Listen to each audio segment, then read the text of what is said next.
Good morning. Scott Luton here with you on this edition of This Week in Business History. Welcome to today's show. On this program, which is part of the Supply Chain Now family of programming, we take a look back at the upcoming week, and then we share some of the most relevant events and milestones from years past. Of course, mostly business focused, with a little dab of global supply chain, and occasionally we might just throw in a good story outside of our primary realm. So I invite you to join me on this look back in history to identify some of the most significant leaders, companies, innovations, and perhaps lessons learned in our collective business journey. Now, let's dive in to This Week in Business History.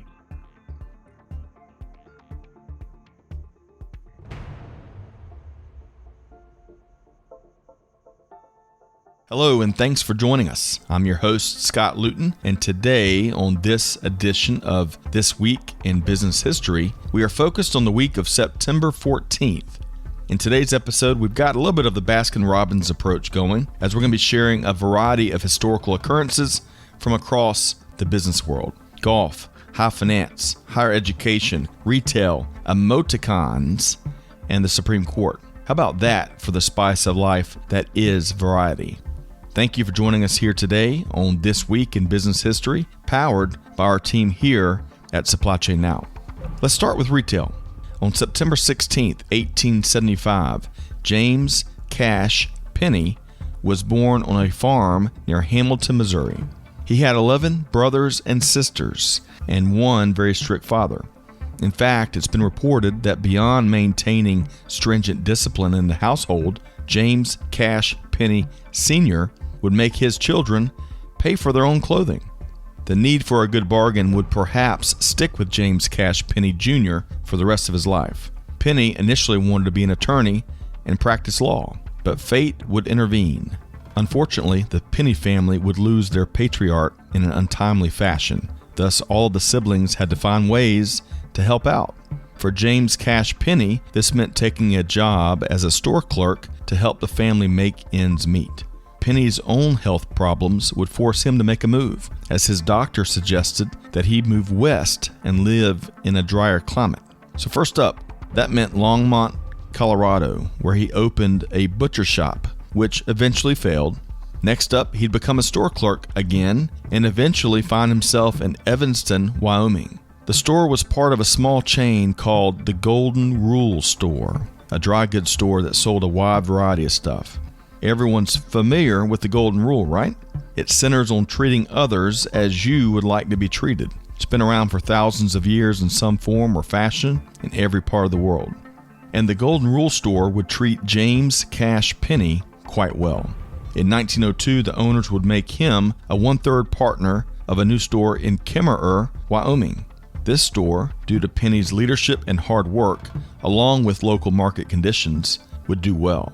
The store would do really well. And Penney was certainly the ambitious type. Just 5 years after being named a partner, he bought out all the other partners. And shortly thereafter, the Golden Rule Store, which had grown to over 30 locations, would be renamed, yep, you guessed it, the J.C. Penney Company. The company continued to flourish, largely due to several of Penney's key management principles, such as 1. Find talented people, 2. Train them well, 3. Sell quality goods, 4. Keep prices low by managing small markups. The number of stores reached 1,400 by 1929, but the Great Depression and some of Penney's investment decisions would be devastating. The J.C. Penney stores did okay, but his personal wealth was largely wiped out. But J.C. Penney would endure and rebound successfully. In a how about that moment, J.C. Penney would meet a young Sam Walton at a J.C. Penney store in Des Moines, Iowa. In fact, it's been reported that Penney trained Walton how to wrap a package to minimize materials. Sam Walton evidently thought very highly of J.C. Penney. And years later, above Sam Walton's desk at Walmart headquarters, you could find a J.C. Penney quote that read, quote, "Serve the public to its ultimate satisfaction," end quote.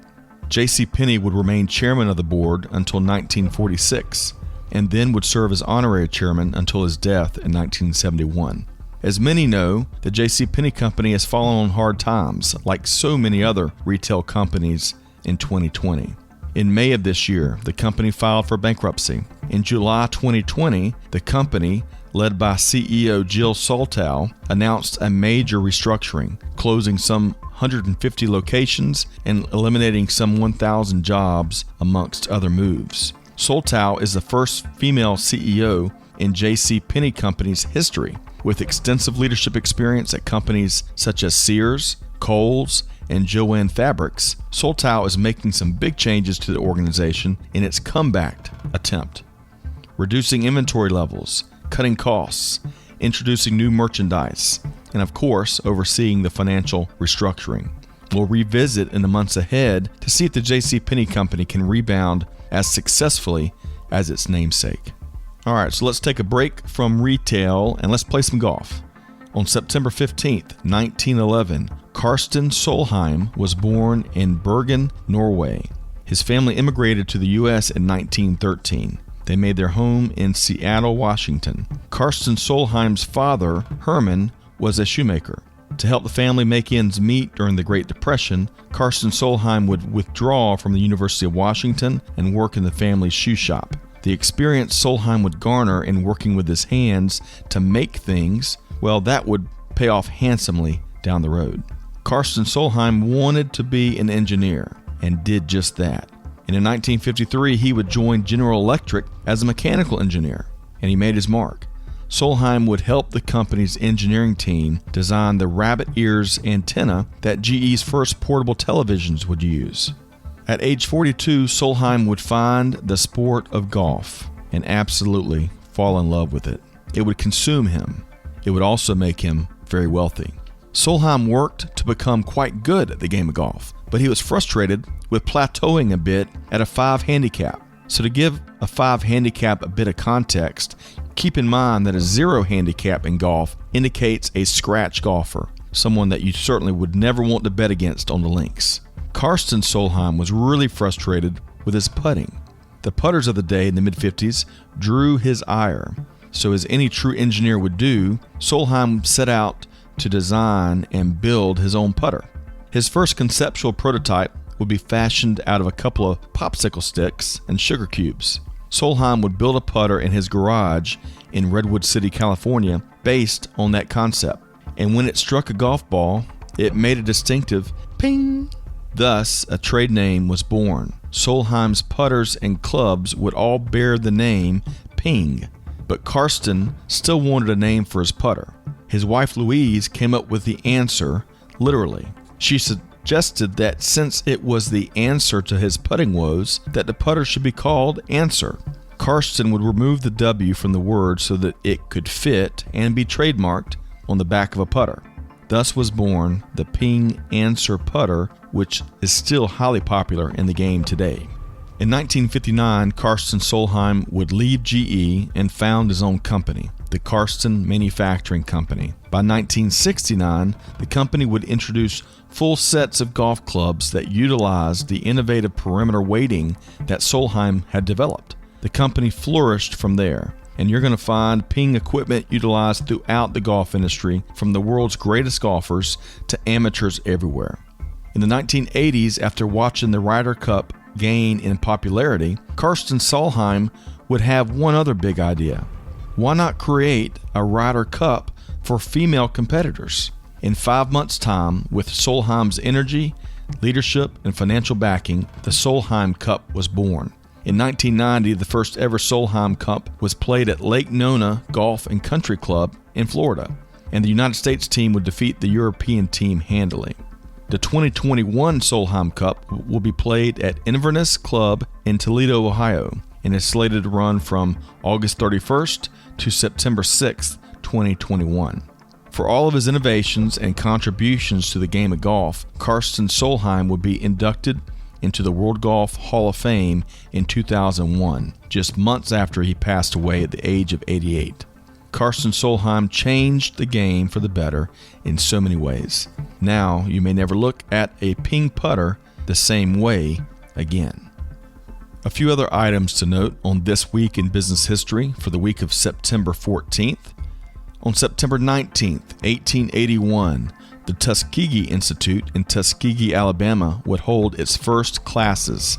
Booker T. Washington was then the school's only teacher. Washington was an educator, author, orator, and advisor to many U.S. presidents. He would serve as the head of the Tuskegee Institute until his death in 1915. During Washington's leadership, the school's enrollment would grow to more than 1,500 students and would accumulate an endowment of more than $2 million. Tuskegee University, as it has become today, has more than 3,000 students. It was the first black college to be designated as a registered National Historic Landmark, which took place in 1966. It is the only black college to be designated a National Historic Site, which took place in 1974. On September 20th, 1973, Billie Jean King defeated Bobby Riggs in the infamous Battle of the Sexes tennis match. King would win in 3 sets and would take home the $100,000 prize.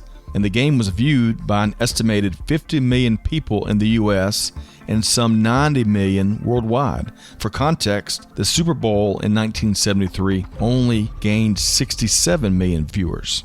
On September 19, 1982, Scott Luton, then a member of the faculty at Carnegie Mellon University, would be credited with being the first to devise and use the smiley emoticon. He said at the time that it helped people on the electronic message board determine serious posts from jokes. Obviously, Luton started kind of a big deal. Emojis and emoticons helping people find their funny bone since 1982. And finally, on September 15th, 2008, in what is still the largest bankruptcy filing in U.S. history, Lehman Brothers would declare bankruptcy. The 170-year-old firm held over $600 billion in assets at the time. The move triggered a one-day drop in the Dow Jones of 4.5%, which at the time was the largest decline since the terrorist attacks on September 11th, 2001. That wraps up this edition of This Week in Business History. Those were some of the stories that stood out to us, but what do you think? What stands out to you? Tell us. Shoot us a note to amanda@supplychainnowradio.com or join our Supply Chain Now Insiders group on LinkedIn where you can share your feedback and perspective. Hey, we're here to listen. I hope you've enjoyed our latest edition of This Week in Business History. Be sure to check out a wide variety of industry thought leadership at supplychainnowradio.com. Friendly reminder, you can now find This Week in Business History wherever you get your podcast from. Search for it and subscribe so you don't miss a single thing. On behalf of the entire team here at This Week in Business History and Supply Chain Now, hey, this is Scott Luton wishing all of our listeners nothing but the best. Do good, give forward, and be the change that's needed. And on that note, we'll see you next time here on This Week in Business History. Thanks, everybody.